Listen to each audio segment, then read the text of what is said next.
आज आपल्याकडे प्रश्न आहे की घरामध्ये विनाकारण अचानक भांडणं का होतात एकमेकांमध्ये, की सगळं काही सुरळीत चाललेलं आहे, सगळं काही व्यवस्थित चालू आहे आणि अचानकच कुठेतरी एकमेकांमध्ये आर्ग्युमेंट्स, भांडणं अशा गोष्टी व्हायला सुरुवात होते.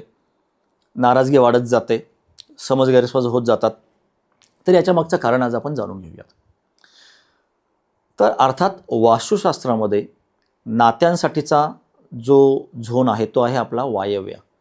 त्यामुळं घरामध्ये ज्यावेळी वायव्य दिशेला काही दोष निर्माण होतात त्यावेळी आपसुकच कुठे ना कुठेतरी मनभेद होतात, त्याच्यानंतर मतभेद होतात आणि त्याचं रूपांतर पुढे बाकीच्या सगळ्या आर्ग्युमेंट्समध्ये किंवा विलग होण्याकडे जातं.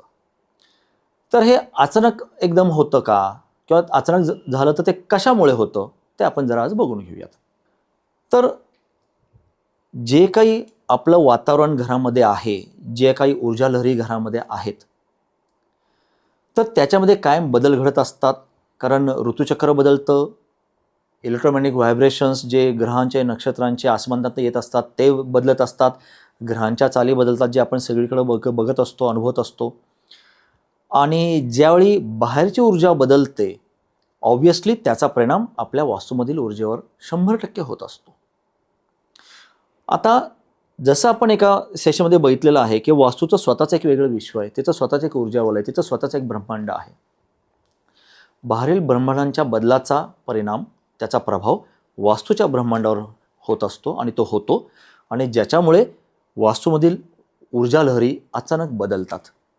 आता ह्या वास्तूमध्ये अजून एक वास्तू आहे, ते म्हणजे आपण स्वतः, आपलं शरीर ही पण एक वास्तूच आहे.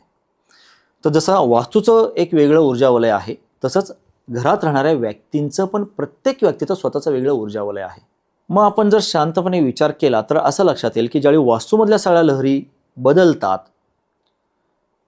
तर त्या बदललेल्या लहरी प्रत्येक व्यक्तीच्या लहरींवर, ऊर्जावलयावर वेगवेगळा परिणाम करत असतात. आणि जसा प्रत्येक व्यक्तीचा ऑरा बदलतो त्याची विचार करण्याची पद्धत बदलते. जसे विचार बदलतात तसं मन बदलतं आणि त्या पद्धतीनं तुमच्या मुखातनं बाहेर पडणारे शब्द बदलतात, मग तुमची कृती बदलते.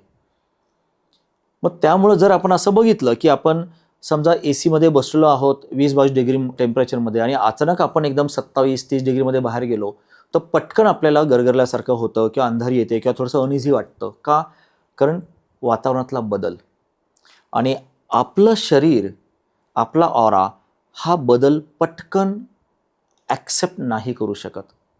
त्यामुळे जर वास्तूमध्ये वायव्य दिशेमध्ये काही दोष निर्माण झाले किंवा आधीच काही निर्माण झालेले असतील आणि ब्रह्मांडीय ऊर्जामध्ये काही मोठे बदल घडले आणि त्याचा प्रभाव आपल्या वास्तूमध्ये झाला तर वास्तूमधल्या लहरी सगळ्या बदलतात आणि त्याचा परिणाम वास्तूमधल्या सर्व लोकांवर होतो, प्रत्येक व्यक्तीवर होतो.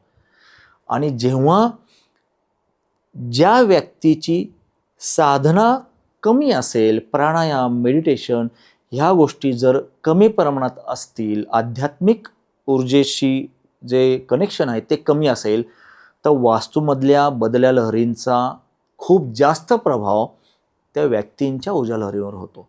आणि जशा त्या ऊर्जा लहरी बदलतात, तो ऑरा बदलतो, व्यक्तीची विचार करण्याची पद्धत पूर्णपणे बदलते. नुसतीच पद्धत बदलत नाही तर त्याचं वागणं, बोलणं, एक्सप्रेस करणं, त्याचप्रमाणे समोरच्याचं बोलणं समजावून घेणं हे सगळंच बदलून जातं.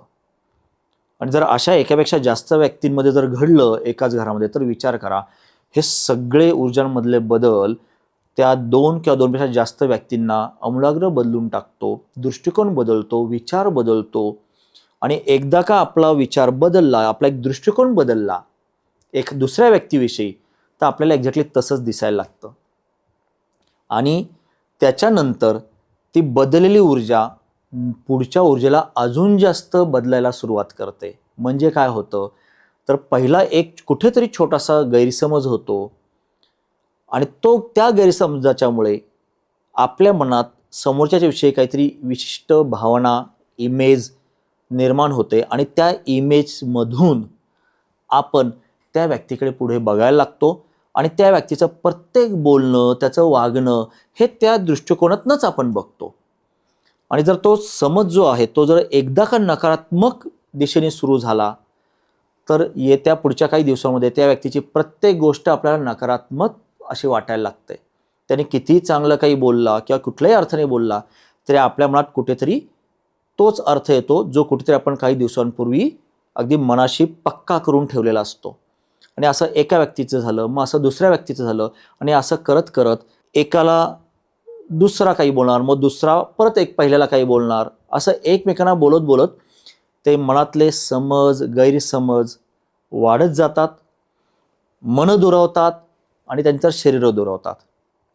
आणि नक्की ह्याच्यात समजत नाही, ज्यावेळी आपण त्या इन्फ्लुएन्समध्ये जातो तर त्या व्यक्तीला, जी व्यक्ती त्या इन्फ्लुएन्समध्ये आहे, त्या नकारात्मक ऊर्जा लहरींच्या प्रभावामध्ये आहे किंवा मी असं म्हणेन त्या नकारात्मक विचारांच्या प्रभावामध्ये आहे, त्या व्यक्तीला प्रत्येक गोष्टीत नकारात्मकच दिसतं. तुम्ही कितीही चांगलं वागा, कितीही चांगलं बोला.